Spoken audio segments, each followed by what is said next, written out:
Hello.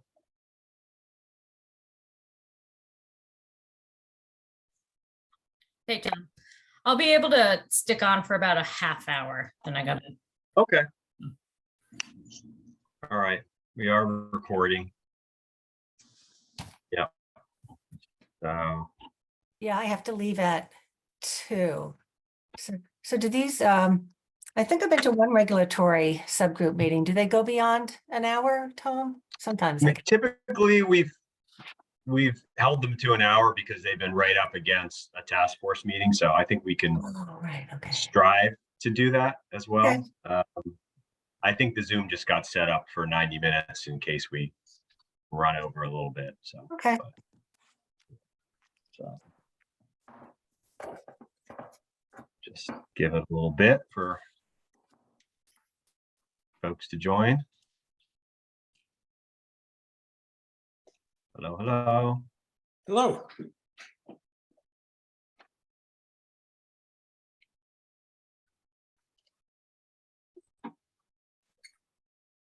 Happy Friday afternoon, everyone.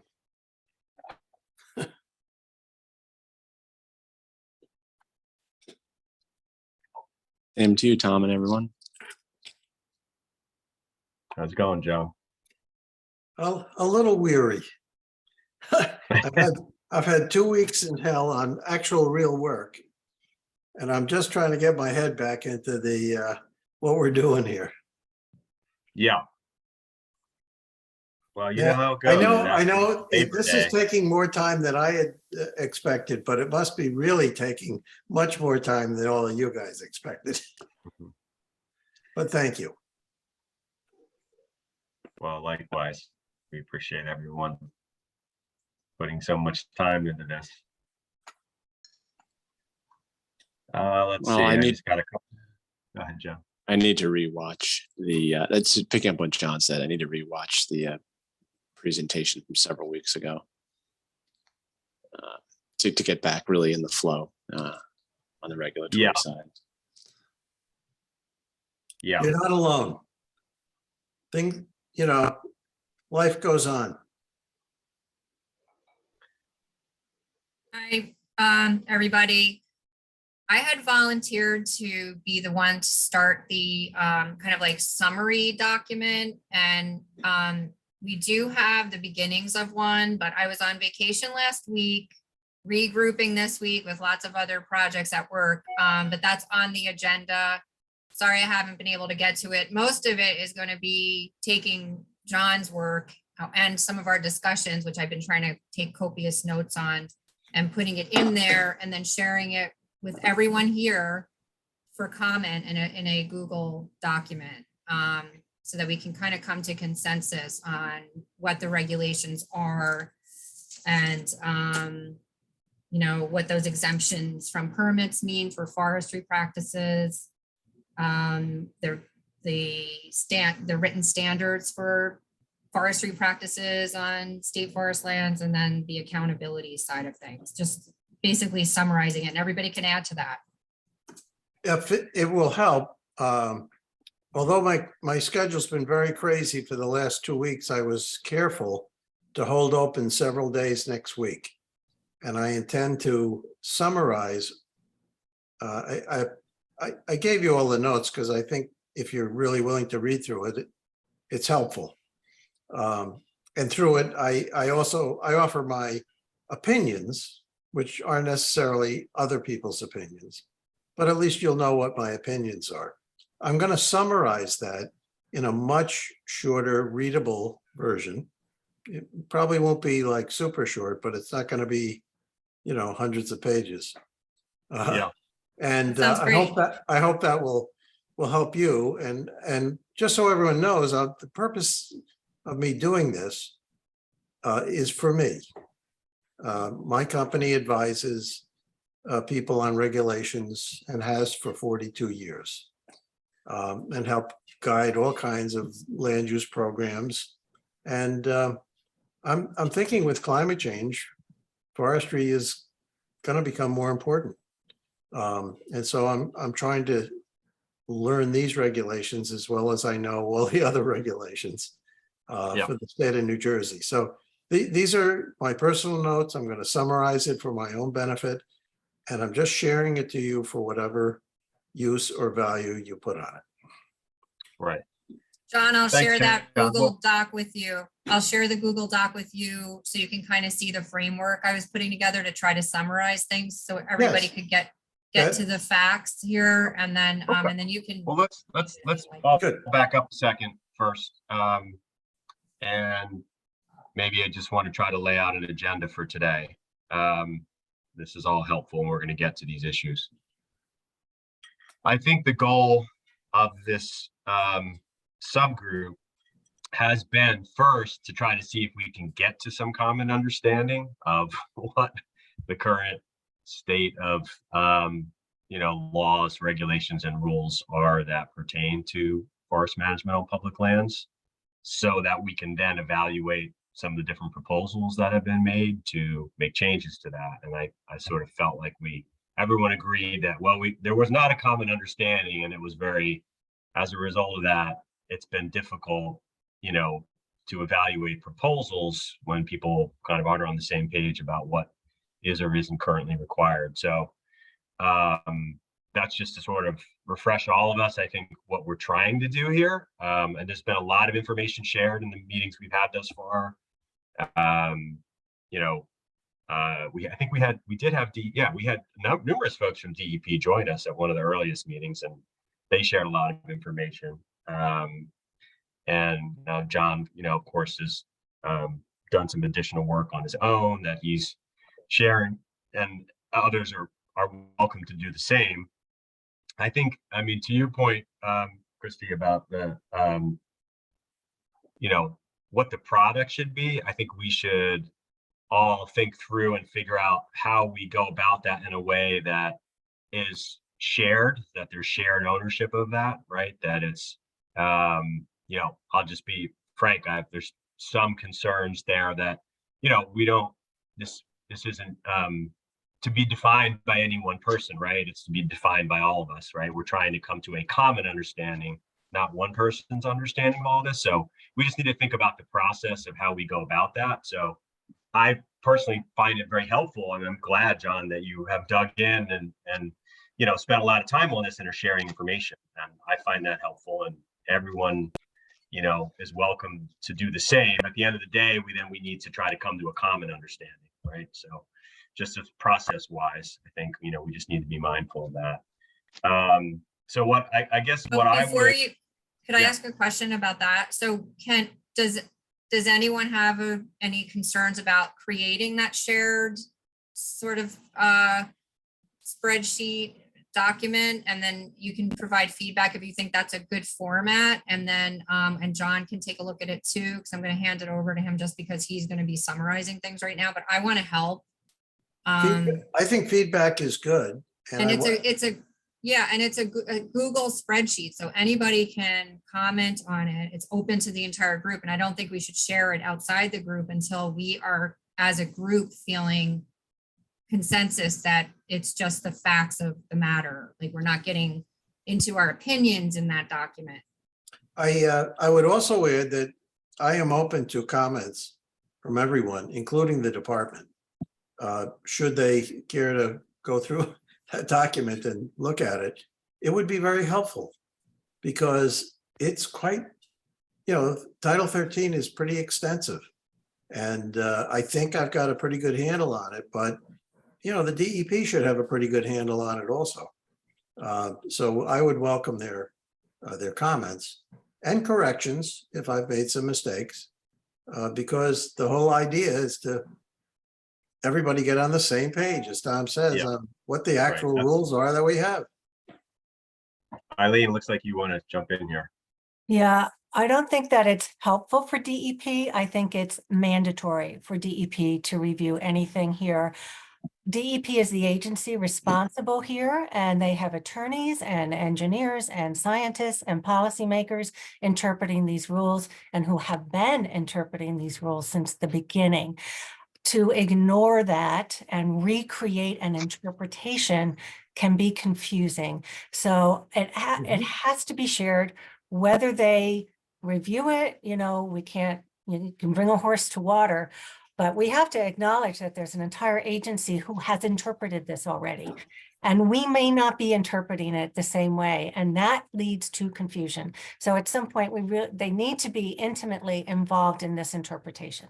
So I just don't really I fully emphasize.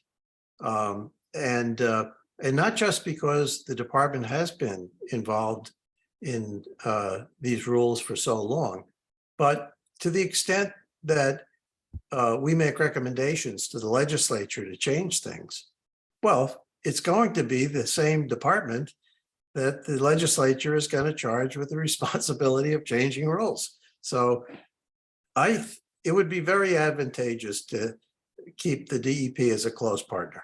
Right.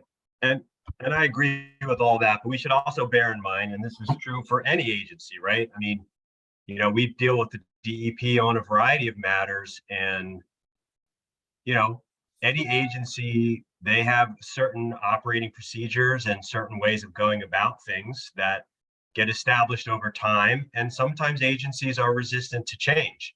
And so I don't think we should limit ourselves to feeling like there may be some things that we all decide need to change or be clarified. The DEP may or may not agree with that. That's not, right? We shouldn't, I personally don't think we should limit ourselves to, it's not like we should give them, like veto power here. No. We need information, and we need them to, to ground our, our discussion in the reality of their understanding and their application of the law and regulations. But that doesn't mean that, agencies don't always, there's agencies interpret the law and regulations as well, right? Yes. And some of us may not agree that they're interpreting or applying the law and the regulations appropriately, or that the existing law and regulations are sufficient, right? So I'm not prepared to limit ourselves in that regard, right? Well, we're limiting them by not involving them. I'm not saying But limit the they DEP. are involved. They need to be Yeah, a part of it. They need to be a part of it. My suggestion to the department is that they look upon this as an opportunity to be involved in what the task force is doing, because in reality, they're the ones that are going to ultimately be charged with enforcing all of these rules. So This is a great chance for them to be involved in steering it. Yeah. And it's just in terms of DEP, a little bit more information, because we did have exchanges with DEP about this meeting, and they know and we're aware, and we're not able to attend.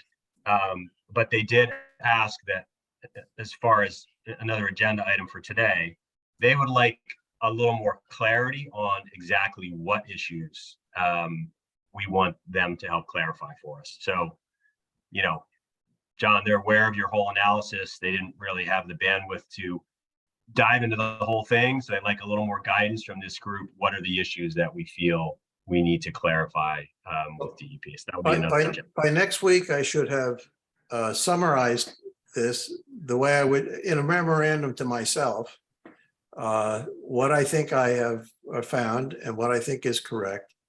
And the same as they are welcome to all of the notes, they're welcome to the summary as well. Right. And I wholly welcome their input, because it'll be much better after I get their input, because then all the mistakes will be fixed. Right. Good. I see Elliot has his hand up.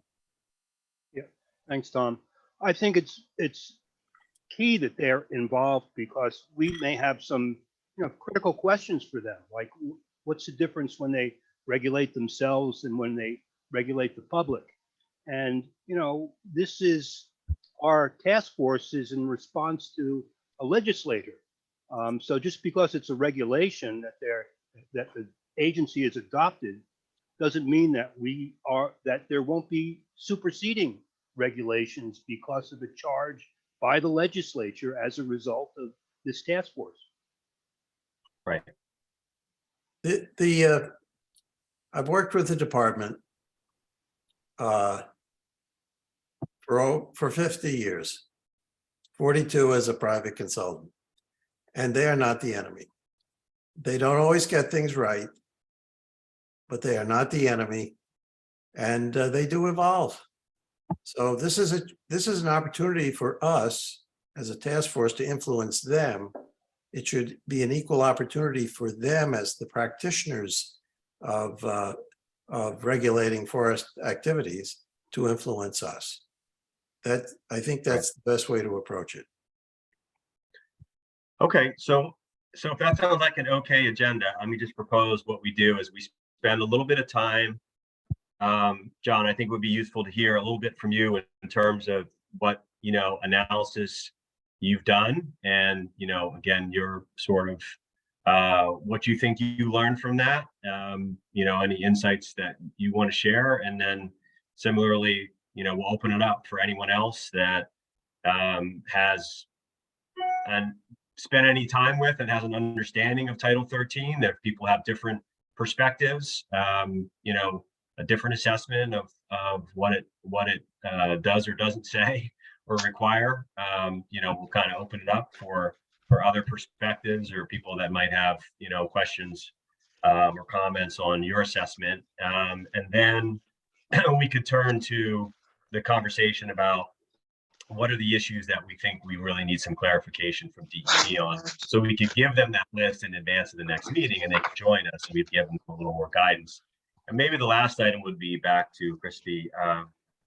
How do we go about this process? Like, what's a way that we can, begin to try to get some common written, understanding of what we think the lay of the land is, in a way that everybody feels like, we've got shared ownership over, right? That sound okay?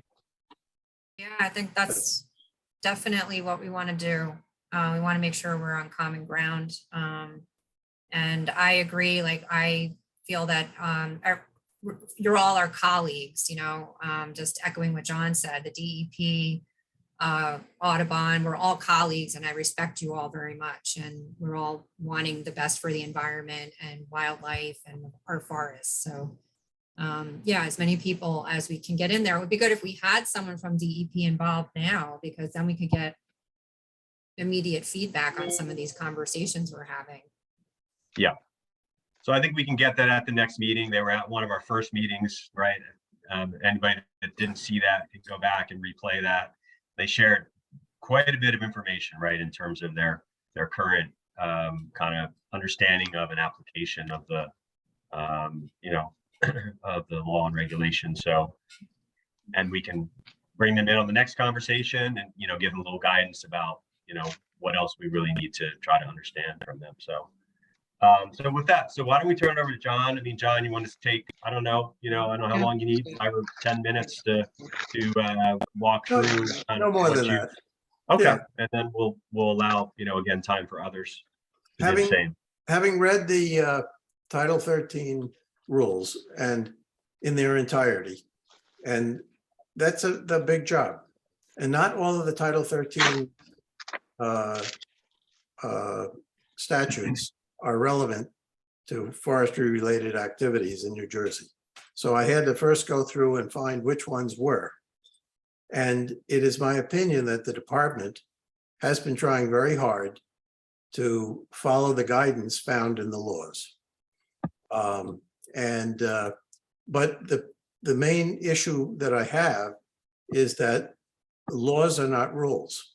So when you go into Title 13 and you see a section that says rules and regulations, it doesn't provide rules and regulations.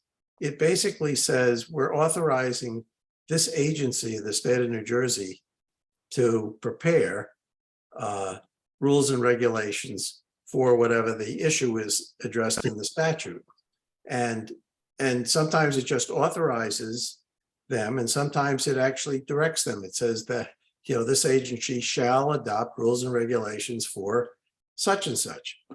And so that's the first thing you have to know about reading Title 13, is that they are not rules. Rules and regulations are adopted pursuant to the enabling legislation, these rules, and they are adopted pursuant to the Administrative Procedures Act of the state of New Jersey, which are the rules found for the Environmental Protection Agency in Title 7, not in Title 13.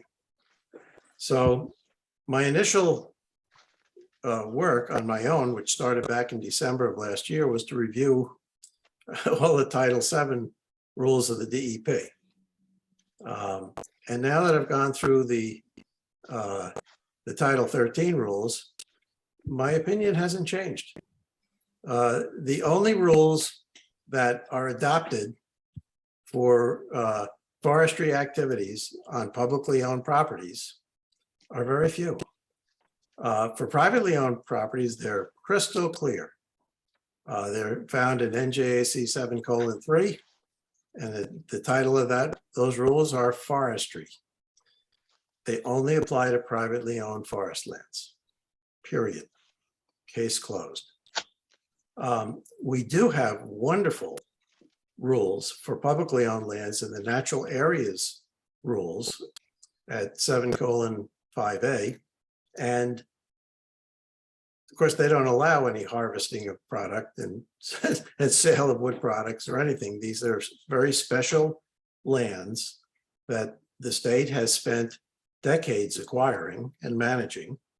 And they have very strict rules on how to do it and very strict rules on how those lands can be used. And I wouldn't be recommending any changes to those, but those do represent a very small portion of our publicly owned lands. The second point I'd like to make is that our publicly owned lands are not all state-owned lands. They include county-owned lands and municipally owned lands. Those lands actually do have rules to some extent that would govern forestry practices, and those are found in the Green Acres Program rules. The Green Acres Program rules really only set rules for municipalities and counties and other non-state agencies that actually acquire lands using Green Acres funding. It also applies to nonprofit organizations such as Audubon, who have acquired lands using Green Acres funding. It does not apply to the state-owned lands that were acquired using Green Acres funding. So it doesn't actually address the state-owned lands at all, but it does address all of those other publicly owned lands. And those regulations, from my own knowledge, are simply not being enforced at the present time by the DEP. The source of my knowledge on this is a project in Washington Township, up in Warren County, where the state forester approved a forest stewardship plan. And the town was harvesting trees and selling them and putting the money in their municipal coffers. So they were basically taking trees that were public property, selling it and keeping it for themselves. Totally illegal. So that was a real red flag, but it was also a good thing. And fortunately, they have stopped logging.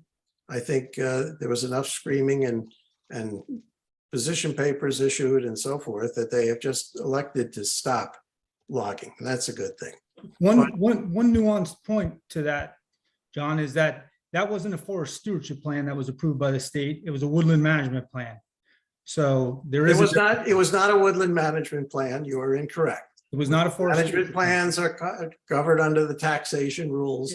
This was not. See, this is where your opinion is not fact. I mean, you can have a woodland management plan because I have written them. Unlike you who are just learning these rules, I have applied these rules. Yes. And you can have a woodland management plan for private land, for public property. And if you look at the cover of the plan that was approved, it does not say forest stewardship plan. So Well, it's not a forest stewardship That's plan. okay, but Guys, why don't we let I know John Don, finish? and I Well- respect Don.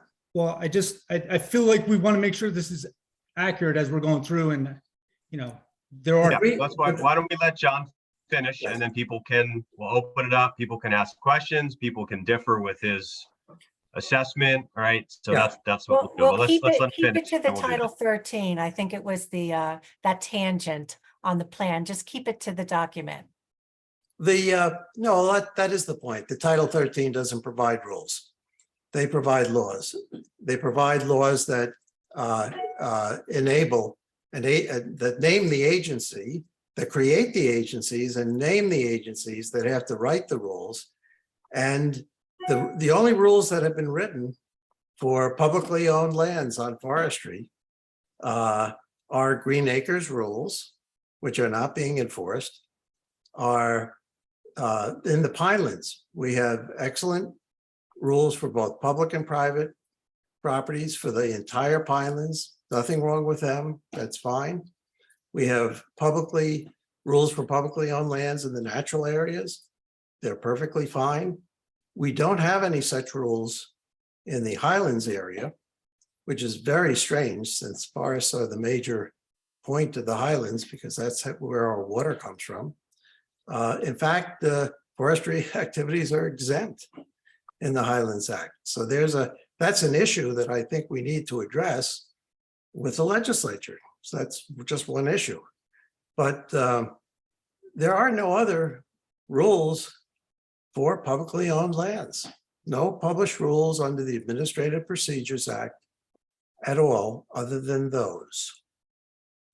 And in fact, the rules that have been, whatever rules are being followed for the state parks and forestry, it turns out those laws don't apply to reservoir lands, which we own plenty of, and they don't apply to wildlife management areas.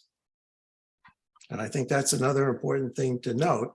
Those are two types of state-owned lands that are not covered by the rules governing the state parks and forestry.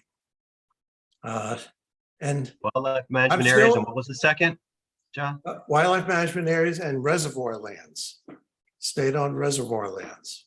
So I'm still trying to figure out exactly where they are covered, but they're not covered under the state parks and forestry regulations. There's a lot of, there are a lot of rules. And as Don pointed out, he sees some differences right away. And Don has actually been very helpful to me through this whole process because he's been actively commenting on my stuff. And I consider him an ally, not an adversary, on trying to figure out these rules. So Don, we'll talk some more about that was the one example that triggered my look at the Green Acres rules. So we can talk some more. I don't even disagree about your opinion about that plan. I kind of agree that the intent of that plan was just to generate money. My point was to use that as an example of what the state is doing is not fair because that's a township and it's under a different they asked for a different approval than what we're talking about here.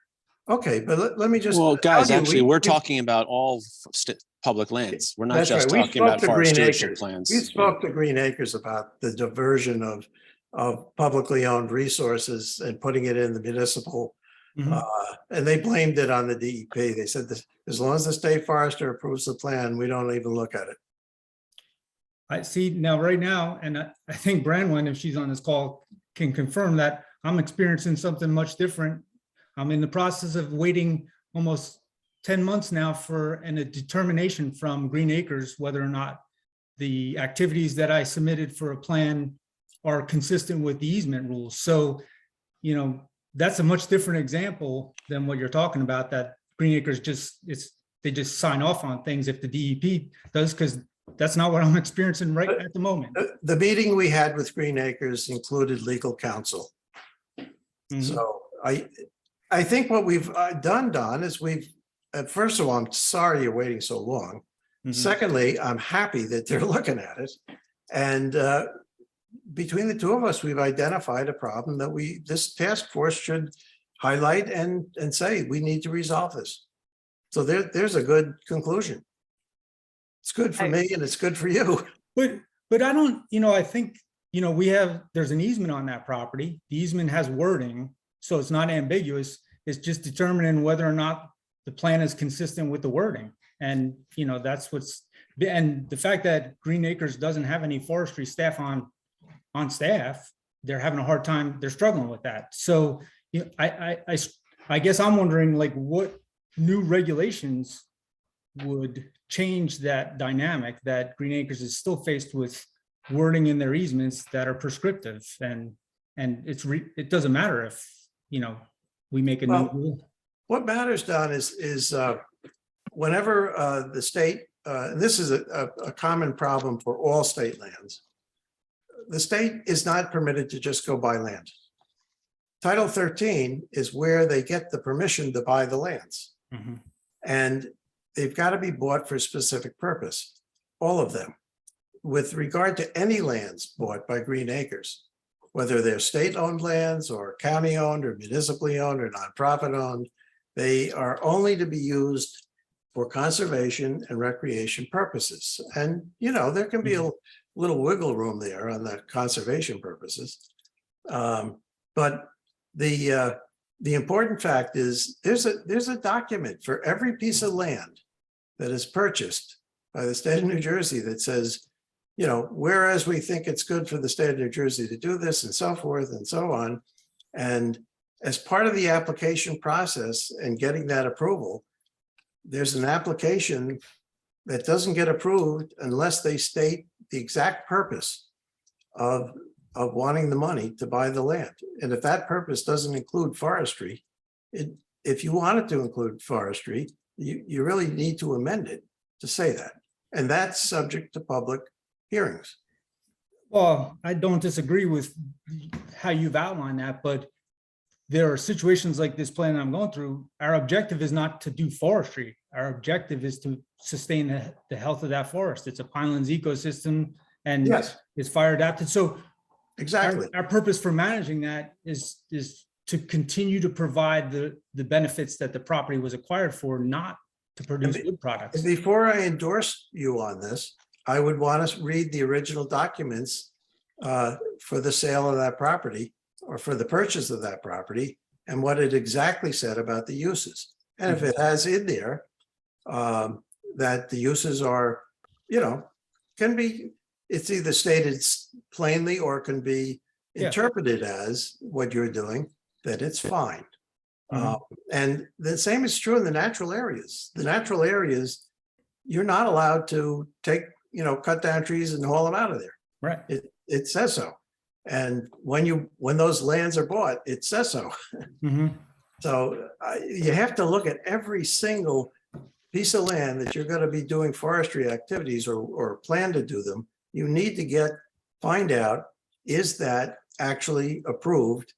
And if it's not exactly clear, I think you need to get an interpretation that says, yes, it is okay. And I'm not sure who does that interpretation, but I presume the department would do it. So Elliot, if you don't mind, I'm going to jump ahead of you because I actually have to leave 3 minutes ago. But I think one of the things that we need to be paying attention to is, right, like just as Don described, that a lot of times, additional regulations and interpretations and things like that end up prohibiting good work, right? So, and a lot of times, and this is true for the natural areas, right? Like, so I will give an example of Cape May Point State Park is a natural area. So there are several regulations that dictate what you can and cannot do there. The problem is the conditions of that natural area has changed drastically. So, and that is, from when that was designated as a natural area to the condition it is now, it's almost unrecognizable because of invasive species control, invasive species pressure. So then you start to go in and try and do good work. And so some of these things that have been designated, start to prohibit you from being able to do that work. And so I think that's the biggest thing. And that's, that's one of the things that, Audubon, we need to be finding ways to make sure that we're doing we're protecting the resource, but we're not causing so much red tape that then causes projects to be delayed by 10 months because, we're trying to interpret, all of that.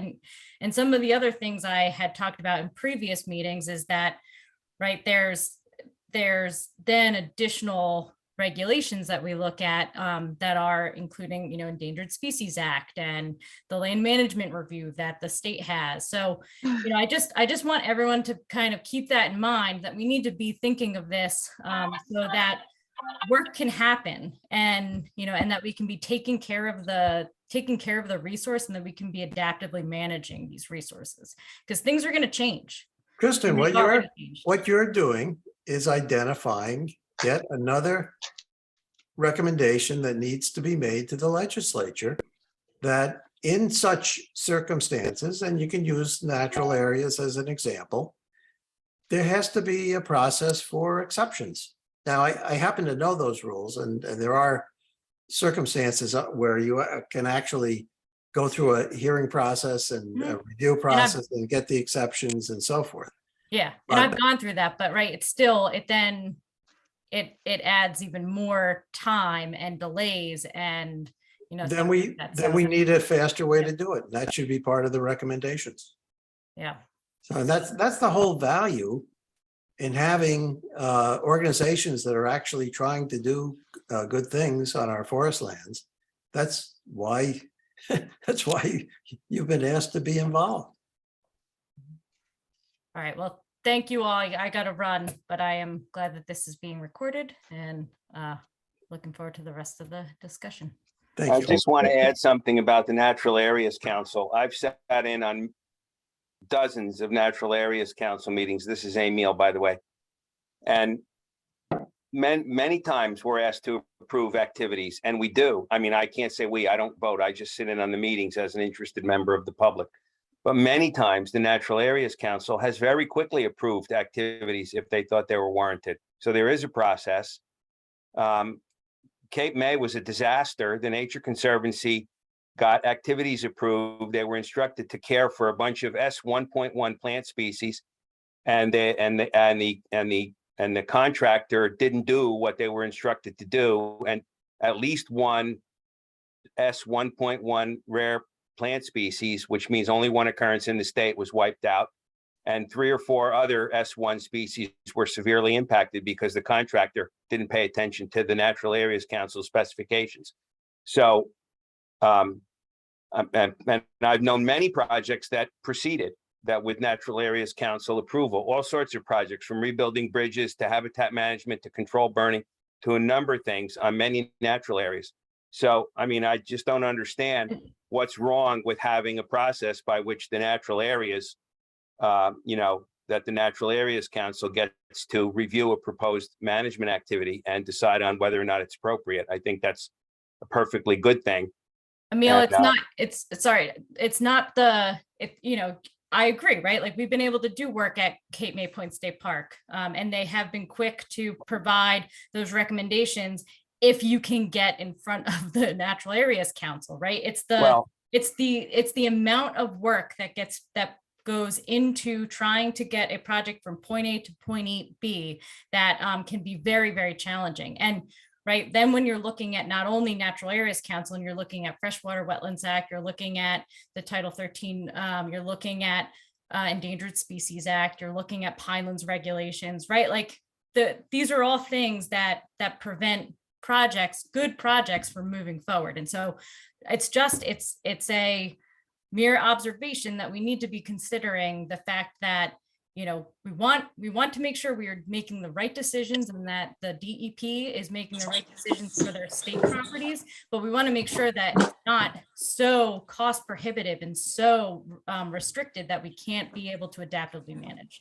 And that was my point. No, I agree with you there, and I wish there was more funding to be able to get the DEP to move off the dime on some of these things, because I've experienced those delays myself. But the fact that the DEP doesn't have enough funding is not a reason to throw out the process. The process is there to protect us from making improper decisions. And that's what we need to figure out, is a better way to make that process work. I agree with Emil that it's the process, the way we're doing it now is sort of bifurcated between the natural areas process and the DEP's process for wetlands and so forth. But there may be a way that that could be combined so that if it happens to be an issue with the natural areas, that it'll get priority and it'll be combined and it'll all be done at the same time. But we have to, if we don't tell the legislature that they need to do something like that, then once they understand that, the legislature will write a new rule, a new statute that says the DEP shall establish new rules for handling such applications in natural areas. And that's all it has to say. And then the DEP, it's up to them to write the rule that will make this more efficient. John, I have a couple questions for you. Yes. In your analysis of Title 13, it's not unusual in a statute that it would direct the agency to do things to certain specifications. I mean, Yes. for the Highlands Act, it directed DEP to adopt a septic density standard that considered this and that and this and that. Do you Right. find any such direction in Title 13 for the department to adopt regulations for public lands by any standards? Yes, I do. And the problem is that I'm finding that they direct the department to adopt regulations in accordance with the Administrative Procedures Act for all public and privately owned lands.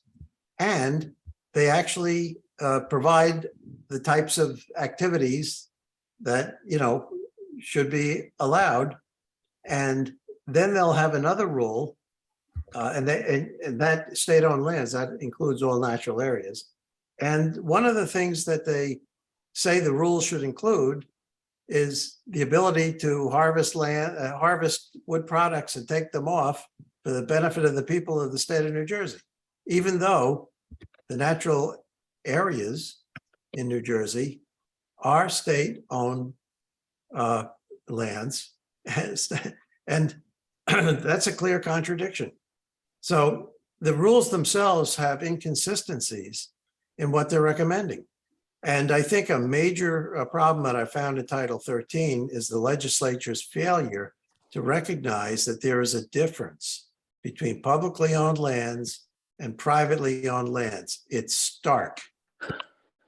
They don't seem to realize that publicly owned lands can only be used for certain very specified purposes, and those are specified at the time the property is purchased. So any forest stewardship plan for a publicly owned property, number one on the list of things in the stewardship plan is get a copy of that original agreement and let's say what it's allowed to be used for.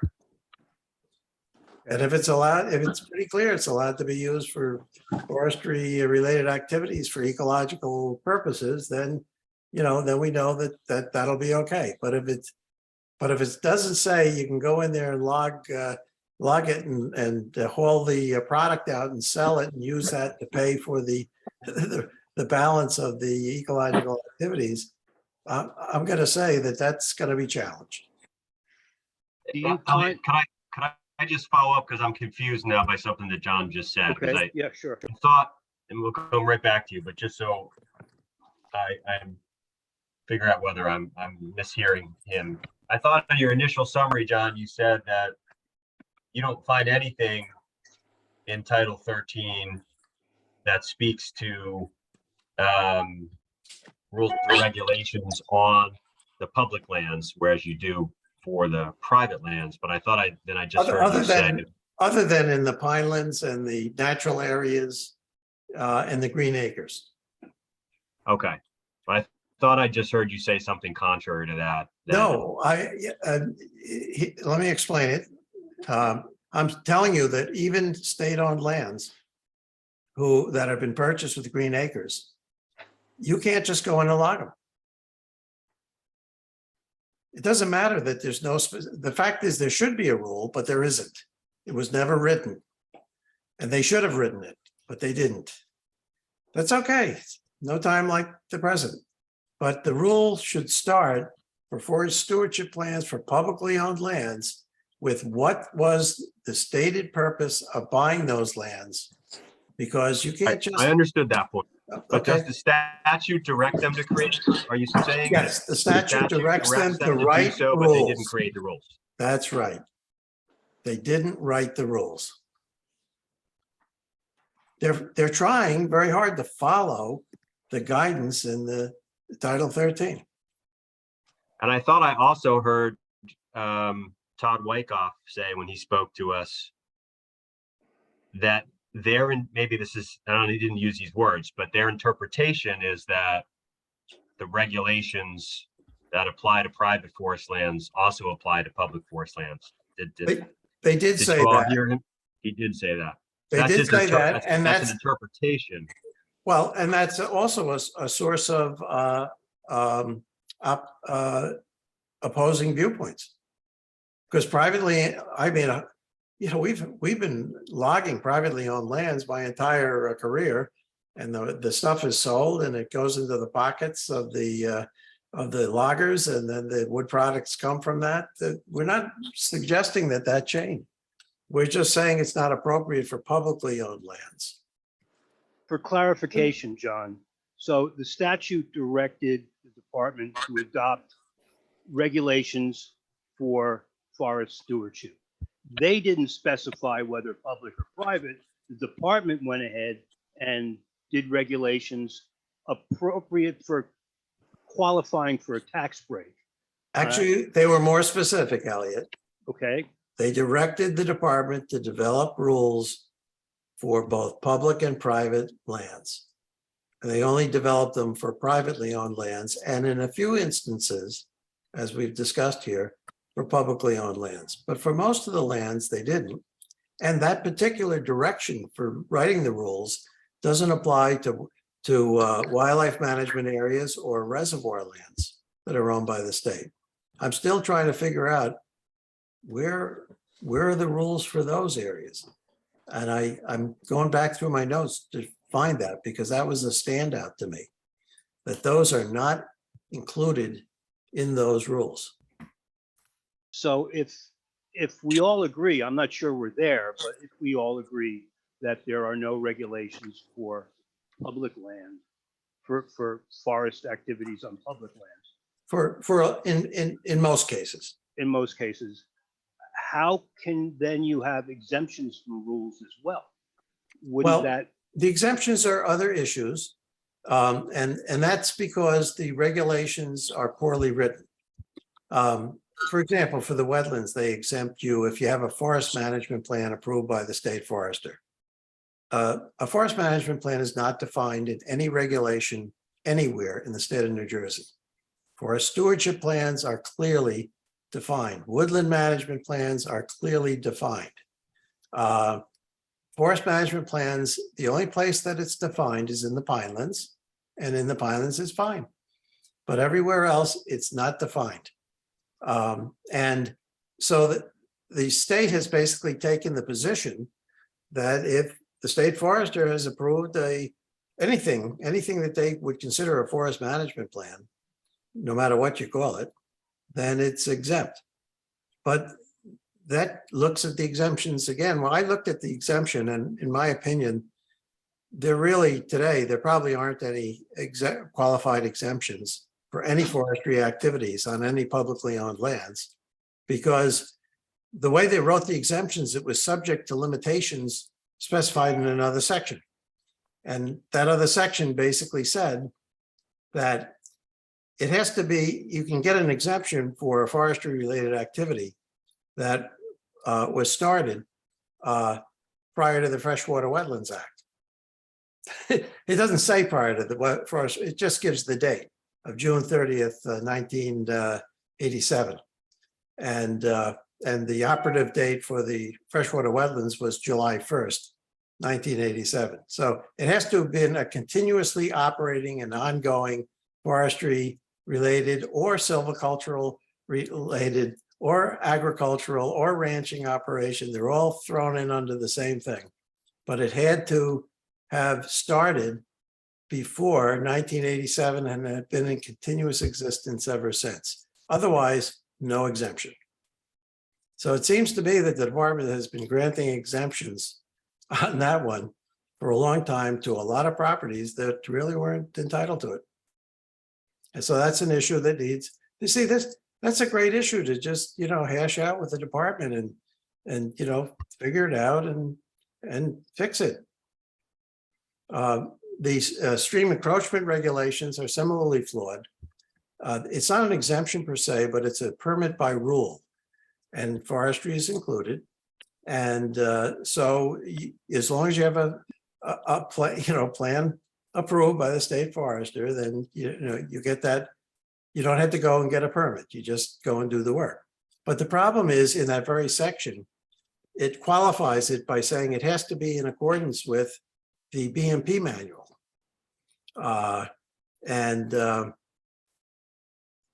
The problem is that the BMP manual was written a quarter of a century ago, and the riparian rules were written in the 2004. So the BMP manual doesn't in any way reflect the restrictions in riparian zones, and yet the stream encroachment is essentially exempting forestry activities for following a BMP manual that allows them to go within 25 feet of the stream when the riparian zone is 150 feet.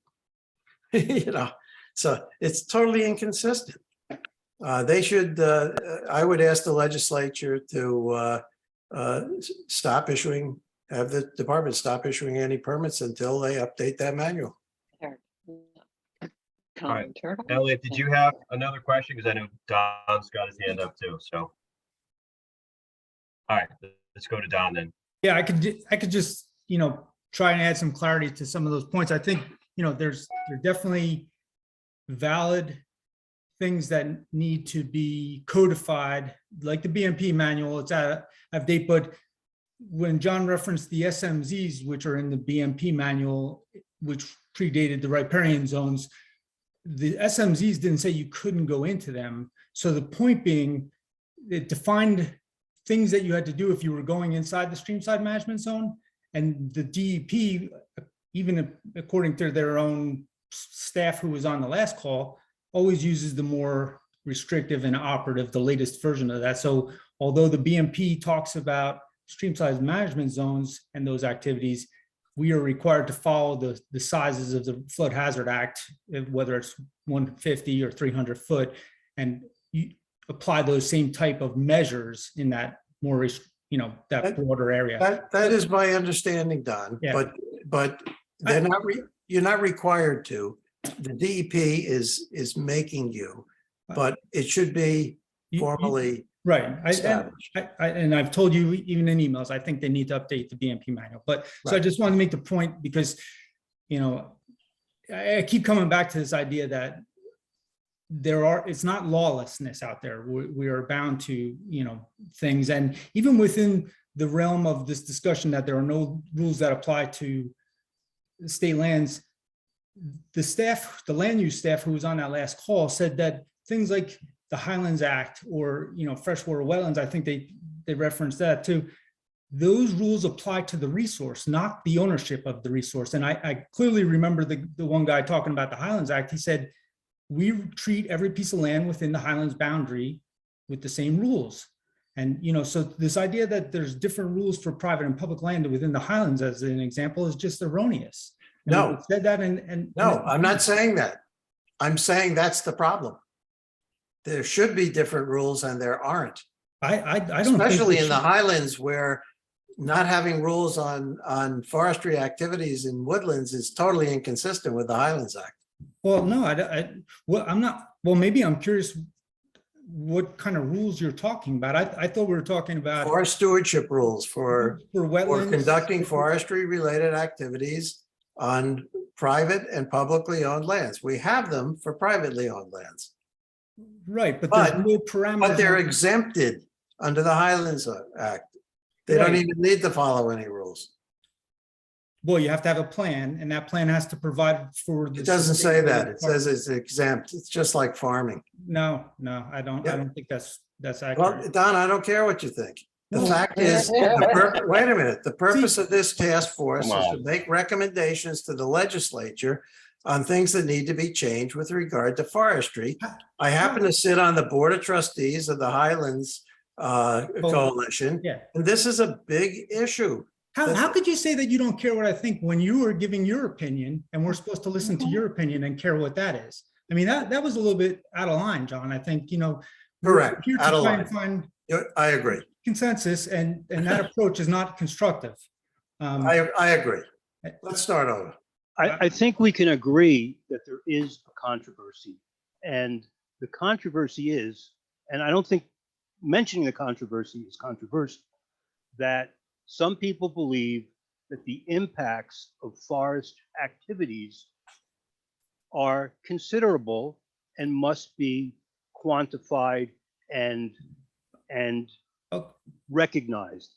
Other people believe that since it's not development, they are free from certain rules that development is developers have to follow. We believe that there are impacts that are not being recognized well, by forest-related activities. so, all right, that's fine. Can I bring this back, guys? Yeah, just one more follow-up point to this because it's relevant, I think, because Emil's on the call. And if there were no rules that are pertained unless you had a forestry plan in the Highlands, I'm aware that Emil at his Tranquility Ridge project, which was on public property for the county, received a notice of violation for doing the work without a plan. So, I recall that, actually. so if that's the case, how can you argue that there's no rules governing that? I probably would have advised Emil to use the fact that there are no rules governing it to get rid of the violation, but Well, I'm sure there was some of that going on because, he did, as far as I know, he didn't end up in jail, but the point is. All right, wait a minute. We resolved that issue with the DEP and the Highlands Council to their satisfaction. Yep. It ended up that a piece of our activity, a tiny few square feet of our activity was a little bit too close to, and it's a while ago now, but it was either, a flood hazard. I think it was a flood hazard area because it was a little bit too close to a blue line stream. Mhm. Right. And the other activity, which was because it was a question of how many square feet of activity. In other words, if you do a development in the Highlands under a certain number of square feet, there are no rules, right? And so it was a matter of how you interpret what we did in terms of the square footage, right? So all we did was girdle trees. And so how do you calculate the square footage of a project where all you do is girdle trees? And in the end, the Highlands Council representatives and the DEP representatives decided that, this is kind of a gray area. And so as long as you don't continue to do this kind of work without getting a plan, then we're not going to make an issue out of it. I'm paraphrasing the letter, which, took away any concern about a violation, right? I'm just paraphrasing because, how do you calculate when you girdle a tree? What's the square foot of disturbance? We didn't disturb the soil. We didn't go with machines. We didn't do anything. All we did was open up the canopy a certain amount in accordance with what the Endangered Species Program wanted. And I'll remind you that the Endangered Species Program, which was the DEP itself that designed the project, never indicated that, they thought that they needed to go to the Highlands Council either. So there are rules. Stop this talk about jail. Okay, that's pretty ridiculous. Let's, guys, Emil, time out. John, no, Yeah. time out. No, We're no, way- no, no, we're way I'm down in sorry. the You weeds here, bring up guys. something from 8 years ago and say that I Okay. should have been in Neil, jail you is a little answered. bit Let's move on. ridiculous. I didn't say Neil, you should have been okay. in jail. You What? answered. I didn't say you should have been in Guys, come jail. on, I enough, laughingly please, said I stop. didn't think you Guys. wanted in jail. Enough. Okay, we're down in the weeds. Let's move on. Off Well, track. my point I is. just want my to point thank, I just is- want to Guys, thank the The everyone. point is that we Look. had a violation and we resolved the violation to the Okay, letter Emil, I of think the you. law, Look, period.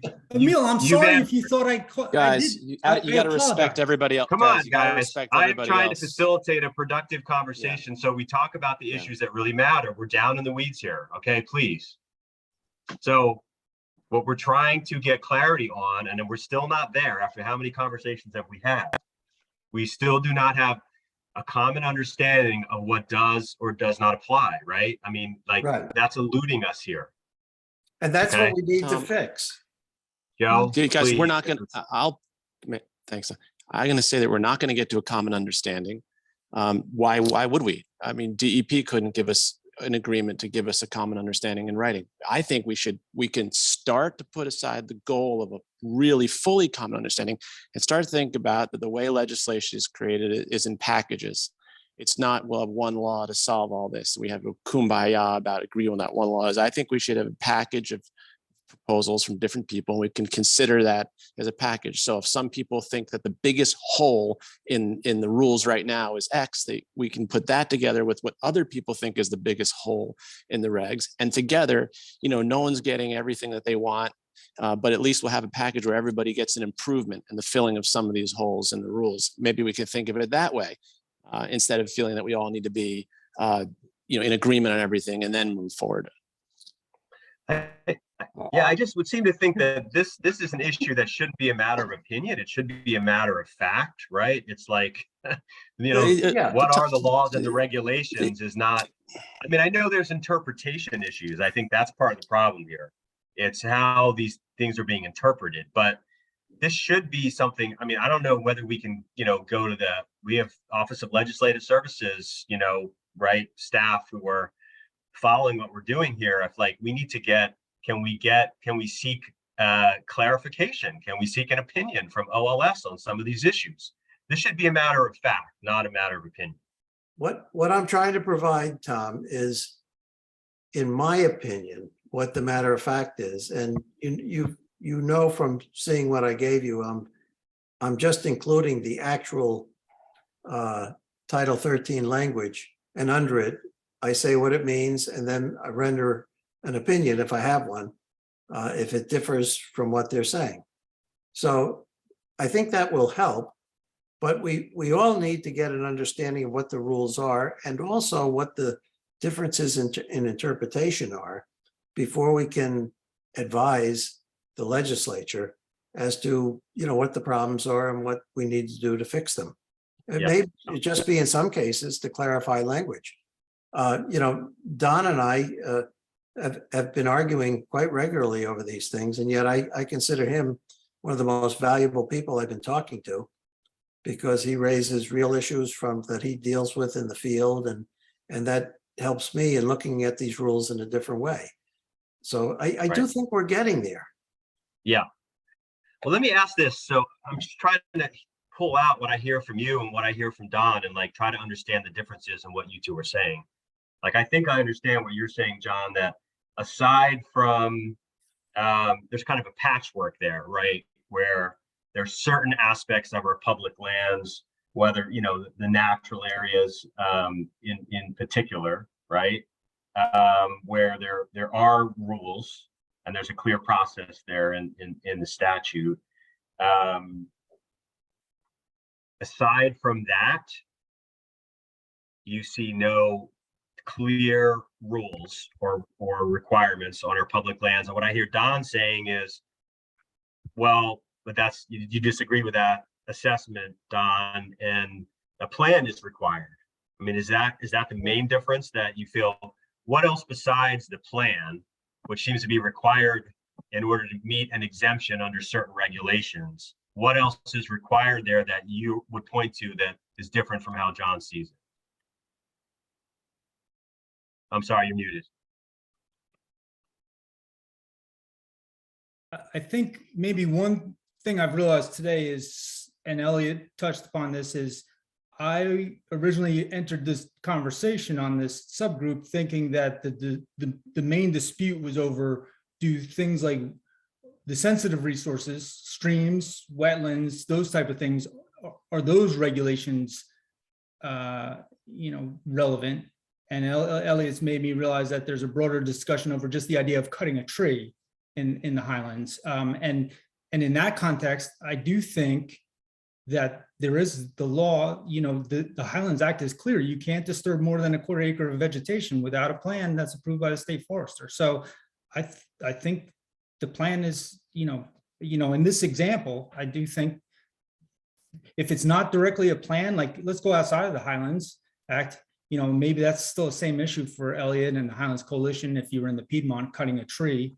And probably then there are no rules that pertain to governing forestry in any way, probably, unless they're within that regulated, within a flood hazard area or a wetland transition area. And so I was focusing on this idea, like we were most concerned about those sensitive areas, not realizing that if you're in Somerset County and you're on a 200-acre upland forest, there is no rule, unless it's a town ordinance, that would say that you couldn't cut a tree. They're right in that sense. But the main issue is that there are no rules at all for developing forest stewardship plans or forest management plans on publicly owned property. None. There's a process. And they follow it. And we've heard, the 14 steps and all the other. So that would be. There are no written rules. Yes, so that would be a good thing that I think there could. Let's write them down. On is write down the rules for forestry, or just adopt, the simplest step would be to adopt the stewardship rules that are existing. Well, And that's a good start, but Yeah. I think they need to be different because of the fact that we don't want our lands, for example, in the Highlands, just logged and sold, from publicly owned lands. But Other than that, I think it's pretty open. And Don, I need to clarify something. I really am not concerned about the cutting of a tree in the Highlands. I'm Yes. concerned about mechanized logging and the removal of wood. I just want to be clear about that. okay, yeah. And there should be rules for those kinds of activities, which are forestry related in the Highlands, but there shouldn't be rules that allow the cutting and removal of wood, or that's the position that the Highlands Coalition would take. Right. Well, yeah. But there should be some recognition that there's a difference between publicly owned lands and privately owned lands. See, but Okay, I think we're not there. I just want to see if I capture, do we have a common understanding of the situation? I think we might. I think I might have just heard it, right? Don, I don't hear you disagreeing, or anyone else here. If you disagree, please say so, with the assessment that outside of the regulated areas, the regulations that apply across resource types, regardless of land ownership, freshwater, wetlands, flood hazard, etc., right? Outside of what governs what happens in natural areas, outside of some requirement for a plan, which is just process, not saying anything about the nature of that plan, there are no rules that govern timber management on public lands outside of those requirements. Is that accurate? There are no forest stewardship plans for publicly owned properties except in the Pinelands. Right, Period. because if we could get to a common understanding of that, then we can have the debate about, people have different points of view about whether, that's sufficient or not, right? But until we can at least understand, like, what's the current situation, we're not going to get. I think that's true, Tom, because it's what the guidelines that are followed for forestry activities on public lands is the 15-step or 16-step guidelines that 14. DEP has developed, but they're not regulations. They're their own department guidelines. They're And not they are in certainly, statute or regulation, right? It's just it's a process that they employ, but they weren't directed to employ it, and it hasn't been embodied in regulation in any way. Right, it has And not if gone I- through the Administrative Procedures Act. Correct. Right, I would add, it may be a very good procedure, but it hasn't gone through the Administrative Procedures Act. It hasn't been subject to public hearings and public comment and rulemaking. But I'll be the first to tell you, the state is trying very hard to do the right thing. But it's not the same as rulemaking. Mhm. Does anybody disagree with that? Just that is the nature of the current situation. That doesn't mean you feel that Agree with it. that's inadequate, No, but just, no, I don't we're just disagree. trying to establish the reality here. I don't disagree. The 14-step process evolved, over the last decade or so as a result of various concerns that were brought up about different projects in different places. And it's a good start, perhaps, but I think the fact that it hasn't been vetted through public hearings or whatever is important, as John just said. And, it's true that a good deal of the state is covered, the pine lands, and to some extent, the way that, flood hazard and wetlands. Well, again, there's this thing about wetlands, which is not clear, right? John has uncovered this idea that if you weren't doing silviculture in your wetland swamp forests before 1988, that maybe you're not even allowed to start according to current regulations. So, there are all sorts of inconsistencies. And then what gets back to what I said at the very beginning of these regulatory meetings, if you go to Big Flatbrook Wildlife Management Area or High Point State Park or Stoke State Forest, which are not in any of the regulated areas other than C1 streams, flood hazards, all those upland forests, right? It's only the current policy right now of DEP that they would presumably go through the 14-step process. Other than that, they could choose not to, and they could go clear cut vast areas of those places, and they wouldn't be breaking a rule. And I think we're right about that. I think even Don said, he used an example of Somerset County, but I think it would be the same for Kittatinny Ridge, outside of Delaware Water Gap National Recreation Area. So that's something that none of us would want to see happen. Should we have an administration that didn't even want to use a 14-step process and they just wanted to sell biofuels or something. So that's a big hole in the process. You could adopt the 14-step process as the rule, or as part of the rule, and add as amended, as maybe amended in the future. All right, so I think we actually made some progress, at least trying to getting some understanding about the current situation. So that's something, right? And that it puts us in a better position to start talking about, whether we think there are modifications that are needed. I mean, I would hope that people would at least agree that for something as important as our public lands, even if we leave aside the details of what the process should be, there should be a clear, well-defined process that's like mandatory, that's not just something that's sort of, voluntary and that a future administration could completely jettison. Maybe that's the first place we start the conversation. Then we talk about the details, but would anybody disagree that there should be a clear process that's consistent and required, and then we can talk about what that should look like, but it shouldn't be something that's just voluntary and Well, we have a section now called forestry. It's NJAC 7:3. We could have a NJAC 7:3A, which is forestry for publicly owned lands. And it could follow almost the same contents, but there would be some differences for publicly owned lands. But you have a nice format for what that rule would have to look like. Yeah, I agree with that. So maybe this gives us a good setup for the next conversation. I'm just wondering, in the meantime, to DEP's question, wanting to know what specific issues do we, are there still specific issues here that we want to put before DEP to get some clarity on? our next conversation. By the end of next week, Tom, I will have an entire paper of suggestions and recommendations. And I would, if you guys don't submit it to them, I am. Because I want them to know, and I want them to, if they think I'm wrong on something, I want them to say so I can take a second look, and if I'm wrong, I'll amend it. Right. I'm just looking to get a correct document that we can all rely on. And you too, Don. Yeah, no, You've been helpful the whole, No, this whole thing, so please, when I get that to you, look at it and talk to me.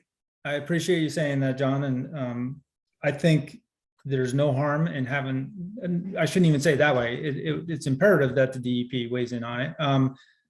I think, and this may not even be a big issue, Tom, when you do forward that or whoever forward is, I think we have to message that these are questions and not recommendations, or, and not consensus, not that there's consensus in the group that this is the opinion necessarily, just that these are questions that were raised. And maybe that's clear the way John has it written. I don't know, but well, mine will raise the issues that are my opinion. okay.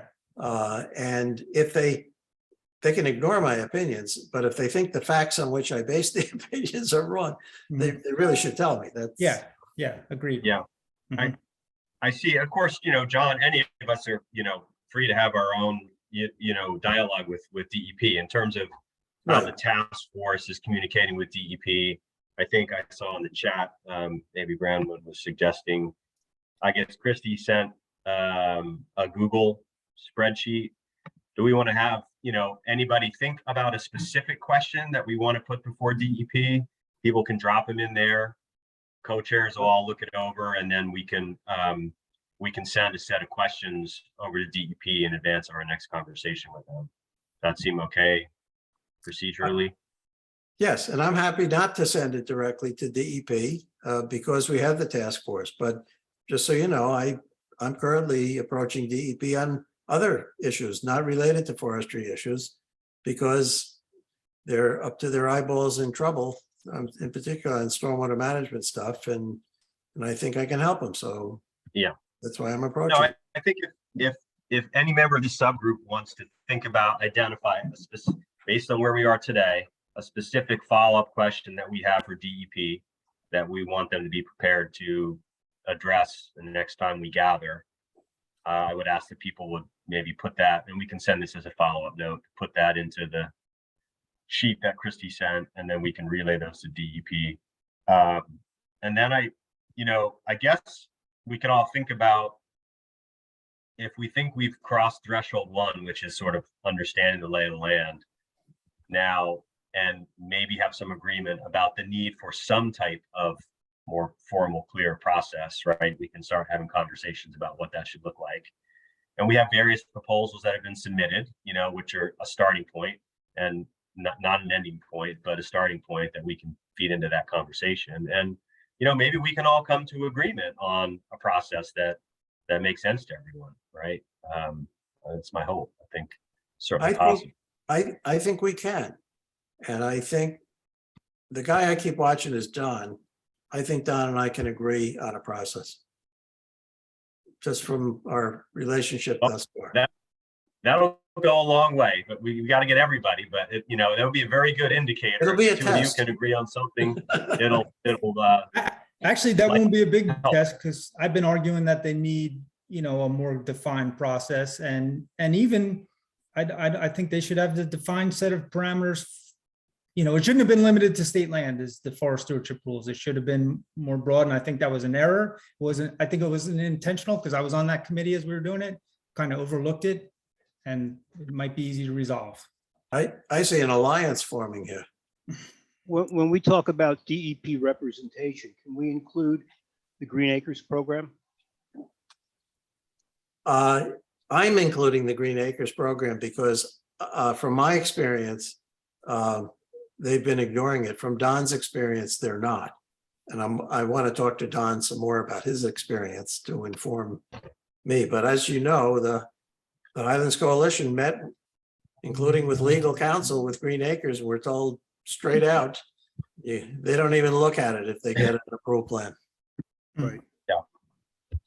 We can try, we can certainly ask, right? And try to engage Green Acres. We have, the task force co-chairs have not had any contact with Green Acres staff yet. And they've not been involved in any of the conversations where DEP staff have joined us thus far, but Our discussions certainly do try. concern them. Mhm. yeah, They talk about diversions of public resources. And and they define clear cutting in their definitions. And if you Google clear cutting in the Green Acres regulations, the only place it comes up is in diversions of public resources. all right. Well, this has been good. Maybe we should quit while we're ahead.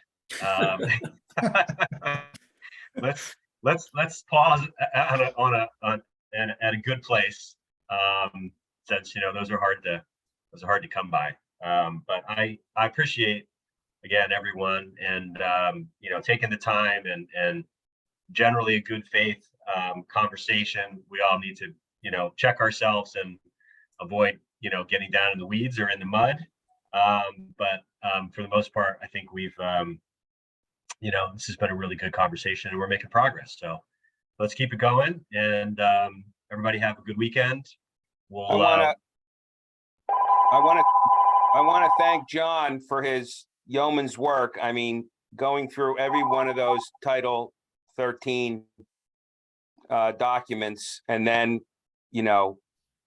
figuring out if they applied or could apply or do apply with all the different colors, and then providing his explanations. I mean, I learned a lot reading it. It's just incredible, an incredible volume of work. And then, of course, he's also gone through all those other regulations even before that. So I just want to thank him, because probably no one has ever sat down and looked at all of that all at once to see how many contradictions there are and that type of thing. Well, I'll add that I rely on people like Emil to tell me what's really going on out there. When I come across regulations, and now through the miracle of this task force, I've discovered Don. So I can use him pretty much the same way. Because it's one thing to be a rule nerd. It's another thing to fully understand what's going on the ground. Sure. And Emil and Don have been helping me in that regard. Thank you. All right. Well, with that, we'll end on a doubly positive note. To be continued. Thanks a lot, everybody. Thanks. Have a great weekend. All right, take care, everybody. I'll try to stay out of jail, Don.